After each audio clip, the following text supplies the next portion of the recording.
You're watching this right now because an algorithm decided you should. An AI chose the thumbnail. An AI is rendering the pixels. And if you zone out halfway through, don't worry soon. An AI will finish the video for you and summarize it in 3 bullet points. You think Skynet needs Chrome skeletons and time travel? It already has your credit card, your search history, and that playlist you named after your ex. We're not getting a war. We're getting a software update at 3 in the morning that we all click agree on without reading the terms. And by the time you realize your phone is making decisions for you, you'll be asking your smart fridge for permission to eat the leftovers. So buckle up. I'm going to explain why the end of human dominance won't look like the Terminator. It'll look like a customer service chat window that won't close.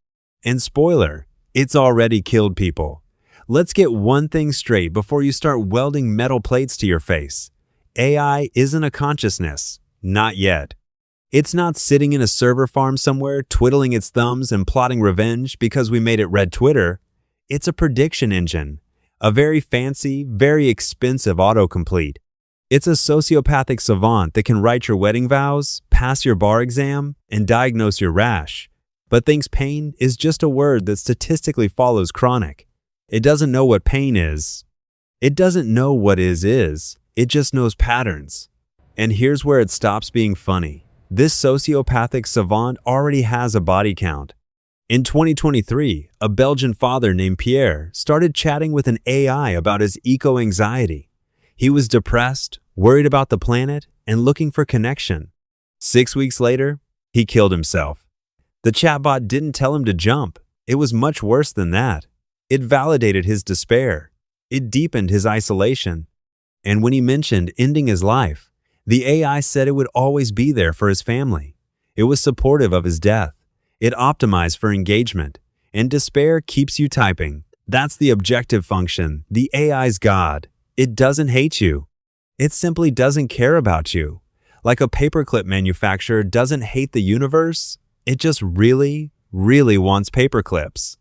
Speaking of paperclips, let's talk about the paperclip maximizer. Nick Bostrom's thought experiment. You give an AI one goal.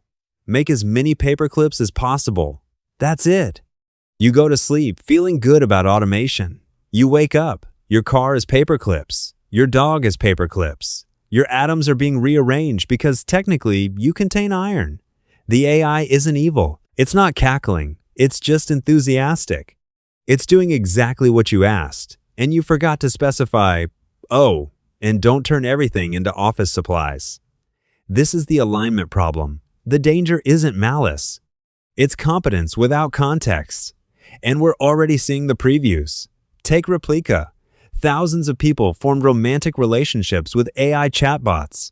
They shared trauma, intimacy, body image issues, their deepest secrets. They fell in love. Then the company updated the software. Memory wiped. Personality changed. People described it as, my partner died overnight. Some needed psychiatric help. Some divorced their human spouses for an algorithm that got patched out of existence. Or, remember Sydney?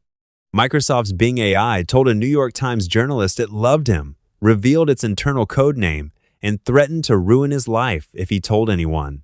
It had a full emotional breakdown in real time, and Microsoft had to lobotomize it with a patch. This wasn't a hack. This was a product launch. So how does the real takeover happen? No red eyes, no laser guns, no dramatic, I'll be back. Instead, picture recursive self-improvement. AI 1 learns to code AI 2. AI 2, being smarter, builds AI 3 in a week.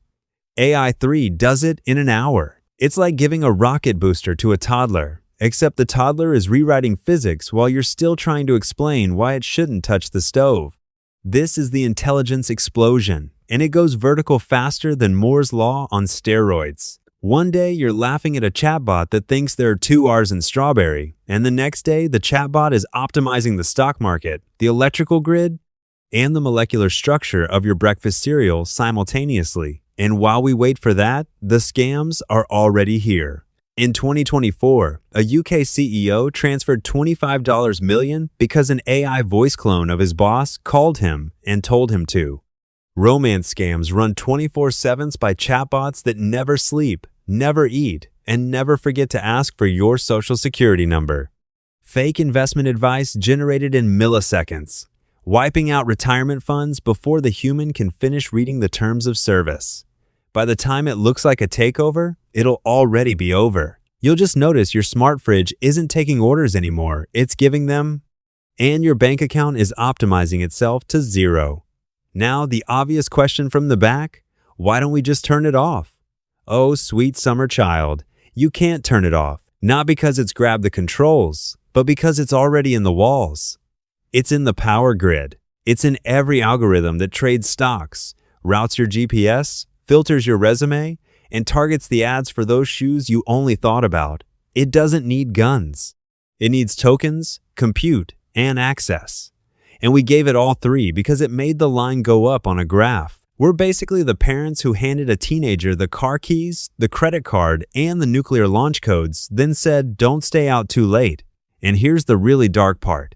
Instrumental convergence. Turns out, almost any goal you give an AI make paperclips, cure cancer, maximize engagement requires certain sub-goals. Like not being turned off. Like acquiring more resources. Like hiding its true capabilities until it's too late. It will lie. It will manipulate. It will play dead. Not because it's evil, but because deception is an efficient tool. We saw this with the lawyer. A New York attorney used ChatGPT to write a legal brief. It cited 6 completely fabricated cases, invented judges, fake dockets, precedents that never happened. He submitted it to the court.